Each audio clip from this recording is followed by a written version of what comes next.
नमस्कार दोस्तों, स्वागत है आप सबका मेरे YouTube channel English literature in Hindi पे। तो दोस्तों आज हम पढ़ेंगे एक नॉवल जिसका नाम है अनटचेबल और ये लिखा गया था मुल्क राज आनंद के द्वारा।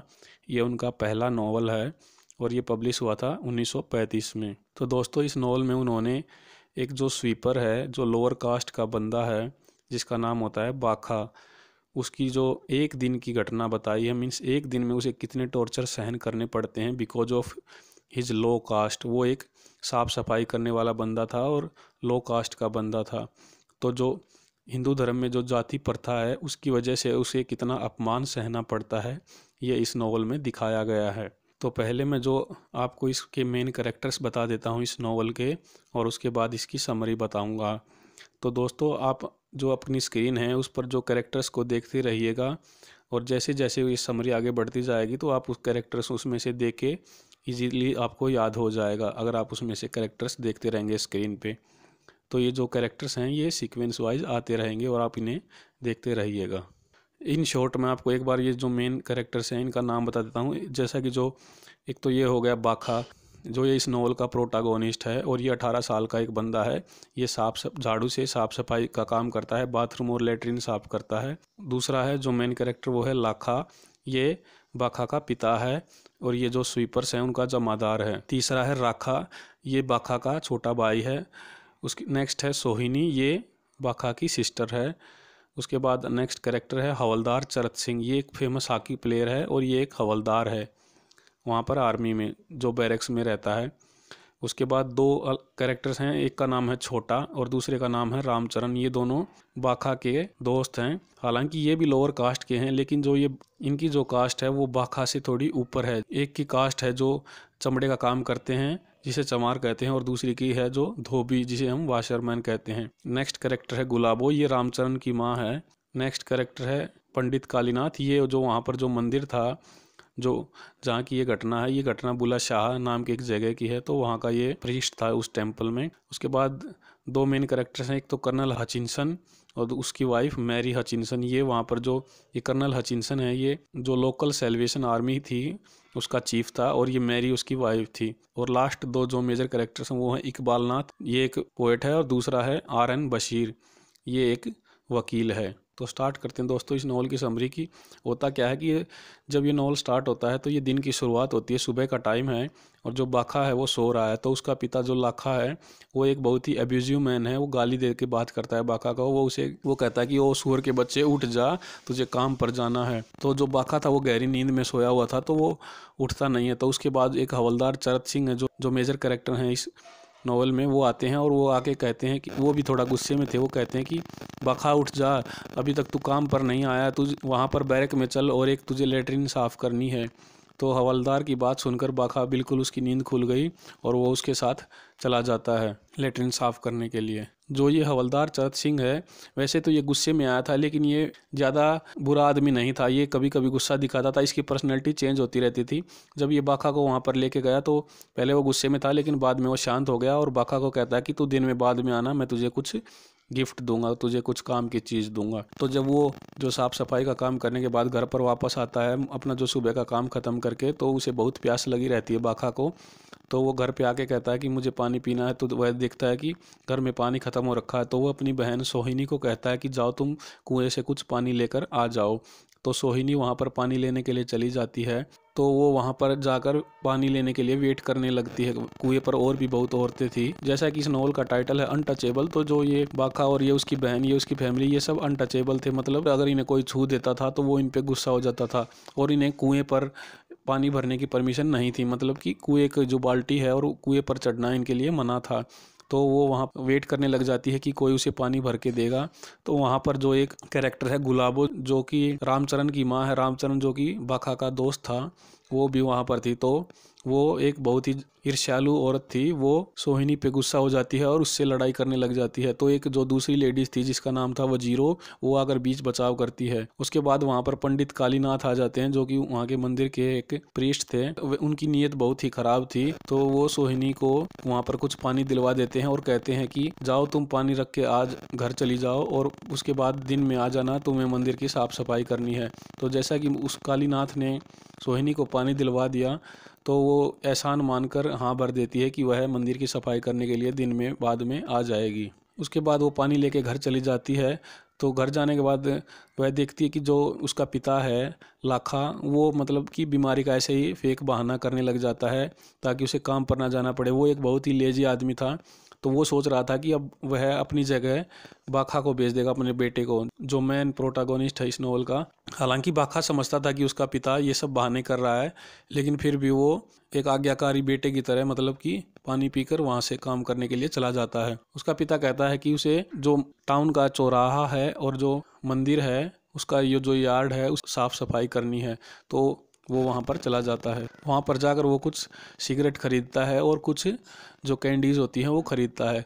तो जब वो अपना काम निपटा कर कुछ कैंडीज़ खा रहा था तो एक वहाँ पर हाई कास्ट का एक बंदा जा रहा था। तो उस हाई कास्ट के बंदे का बॉडी पार्ट बाखा को टच कर जाता है। तो जैसे उसे पता चलता है कि बाखा एक अनटचेबल है, मतलब वो नीची जाति का है, तो वह उस पर गुस्सा करने लग जाता है और वो कहता है कि तुमने मुझे बताया क्यों नहीं कि तुम अनटचेबल हो। तो आप देख सकते हैं दोस्तों कि जो अनटचेबल लोग थे उनके साथ कितना बुरा व्यवहार होता था कि एक तो वो अनटचेबल की कैटेगरी में आ रहे हैं, ऊपर से जो हाई कास्ट के लोग थे वो ये समझते थे कि उन लोगों की ही ड्यूटी है कि हमें बताएं कि वो अनटचेबल हैं। तो वो उस पर गुस्सा करने लग जाता है। तभी वहाँ से एक मुस्लिम जा रहा था, तो मुस्लिम ने इंटरफेयर किया, क्योंकि जो मुस्लिम होते हैं उनके धर्म में जो high caste and low caste जैसी कोई चीज़ नहीं है। तो वो इंटरफेयर करता है और कहता है कि मामले को रफा दफा कर दो। लेकिन फिर जो हाई कास्ट का बंदा था वो बहुत ही गुस्से में था और उसने बाखा को एक थप्पड़ मार दिया। उसके बाद वो चला गया। तो बाखा को जब उसने थप्पड़ मारा तो वो बहुत ही उसे दुख हुआ और वो रोने लगा, क्योंकि उसकी कोई भी गलती नहीं थी। उसके बाद बाखा वहाँ से जा रहा होता है तो रास्ते में जो टेम्पल था वहाँ पर वो आके देखता है कि वहाँ पर पूजा पाठ हो रहा है। तो वो बहुत गुस्से में था, तो वो मंदिर के अंदर एंटर करता है। तो वहाँ पर क्या देखता है कि जो पंडित कालीनाथ थे और उसकी बहन सोहिनी थी, वो पंडित कालीनाथ उसकी बहन को कह रहे हैं कि तुमने ये मंदिर गंदा कर दिया, तुमने ये मंदिर, मतलब वो पॉल्यूटेड वर्ड का यूज कर रहे हैं 3 बार। लेकिन उसकी बहन कहती है कि यार मतलब कि उसके साथ सेक्सुअली छेड़छाड़ की है। तो बाखा को बहुत ही गुस्सा आता है और वो, लेकिन जो सोहिनी है वो कहती है कि गुस्सा करने की कोई ज़रूरत नहीं है, हम लोग लो क्लास पीपल हैं, हम लोग अनटचेबल की कैटेगरी में आते हैं और कोई भी हमारी बात पर यकीन नहीं करेगा। तो वो उसे लेकर वापस घर आ जाती है। बाखा कुछ खाना मांगने के लिए इधर उधर कुछ घरों के पास चला जाता है। तो वह बहुत ही निराश था, वो बहुत ही दुखी था। तो वह एक घर के बाहर बैठ जाता है। उस घर के में कोई नहीं था उस टाइम पर। तो जब वो बैठ जाता तो वो थका हुआ था, तो वहाँ पर लेट कर वो सो जाता है। तो सो जाने के बाद जब वो उस घर की मालकिन थी वो आती है, वो देखती है कि एक अनटचेबल उसके घर के सामने सोया हुआ है। तो वो बहुत गुस्सा हो जाती है उसके ऊपर और उसे भला बुरा कहने लग जाती है। अभी वहाँ पर एक साधु भी आ जाता है। तो साधु खाने के लिए मांगता है। वो औरत उस साधु को तो खाने के लिए दे देती है, लेकिन बाखा को कहती है कि पहले तुम यहाँ पर झाड़ू उठाओ और मेरे घर के सामने सफाई करो, तब मैं तुम्हें कुछ खाने को दूंगी। तो बाखा एग्री हो जाता है। वो जब सफाई कर रहा होता है तो वो औरत अपने बच्चे को कहती है कि तुम जहाँ वो सफाई कर रहा है वहाँ पर जाकर लेटरिन कर दो, ताकि वो साथ साथ इस लेटरिन को भी साफ कर देगा। तो बाखा जब ये चीज़ देखता है तो उसे बहुत ही गुस्सा आता है और उसे अंदर ही अंदर वो बहुत ही दुखी हो जाता है और वो झाड़ू फेंक कर वहाँ से चला जाता है। भूखा ही रहता है वो। उसके बाद बाखा घर आता है और अपने पिता लाखा को बताता है कि आज ये उसके साथ ये घटनाएं हुई। पहले उसे एक आदमी ने थप्पड़ मार दिया, अब एक औरत ने भी उसे कुछ खाना को नहीं दिया। तो उसका बाप जो लाखा था वो अनटचेबिलिटी को एक्सेप्ट कर चुका था, मेंटली वो अनटचेबिलिटी को एक्सेप्ट कर चुका था। तो वो कहता है कि वो उसे याद दिलाता है कि एक बार जो वैद्य भगवान दास हैं उन्होंने उसकी जान बचाई थी, तो हमें हाई कास्ट के बारे में बुरा नहीं सोचना चाहिए। वो उसे ऐसे कंसोल करता है। उसके बाद बाखा का जो छोटा भाई है राखा, वो कहीं से खाना मांग कर ले आता है, मीन्स वो लोगों का जो बचा खुचा खाना लेकर आता है और वो बताता है कि ये वह मांग के लाया है। तो पहले तो बाखा को भूख लगी हुई थी, लेकिन जब उसे पता चला कि ये बचा खुचा खाना है तो वो बहुत ही उसे दुख हुआ और वो खाना खाए बिना वहाँ से चला जाता है। तो वो जो उसका फ्रेंड था रामचरण, उसकी बहन की शादी हो रही थी, वहाँ पर चला जाता है। वहाँ उसका दूसरा फ्रेंड छोटू भी मिलता है। तो वो है जो ये दिन की घटनाएं हैं, सुबह वाली बात, जो उसको थप्पड़ मारा और उसके बाद जो उस औरत ने खाना नहीं दिया, साफ सफाई भी करवाई, ये सब उसे बताता है। तो पंडित ने जो उसकी बहन को छेड़ा, वो ये बात सुनकर रामचरण और छोटू को भी दुख हुआ। तो जो छोटा था उसे भी काफ़ी गुस्सा आया। वो कहता है कि हमें इस चीज़ का बदला लेना चाहिए। लेकिन जो रामचरण है वो कहता है कि हम लोग लो क्लास पीपल हैं, अगर हमने कुछ बदला लेने की सोची तो वो हम लोगों पर हमला कर देंगे, जो हाई कास्ट पीपल हैं वो लोग हम पर हमला कर देंगे और ये एक अच्छा ऑप्शन नहीं है। तो वह इसे बात को भूल जाने के लिए कहता है। उसके बाद बाका वहाँ से चला जाता है और जैसा कि जो इस नॉवल के शुरू में जो हवलदार चरत सिंह था उसने उसे दिन में बाद में आने के लिए कहा था, तो वो चरत सिंह के घर पे चला जाता है। वहाँ पर चरत सिंह उसे अच्छे से ट्रीटमेंट करते हैं, वो उसे अपनी पर्सनल चीज़ों को भी टच करने देते हैं। मीन्स वो उसके साथ अनटचेबल वाला बिहेवियर नहीं करते हैं और वो उसे एक नई हॉकी स्टिक भी गिफ्ट करते हैं। नई स्टिक लेने के बाद वो हॉकी के एक मैच में खेलने चला जाता है। वहाँ पर वो उसका दोस्त रामचरण और छोटा भी थे, तो वहाँ पर वो हॉकी खेलता है और एक गोल दाग देता है। जो दूसरी टीम का गोली था वो एक हाई कास्ट बंदा था, तो उसे गुस्सा आ जाता है और वहाँ पर लड़ाई हो जाती है।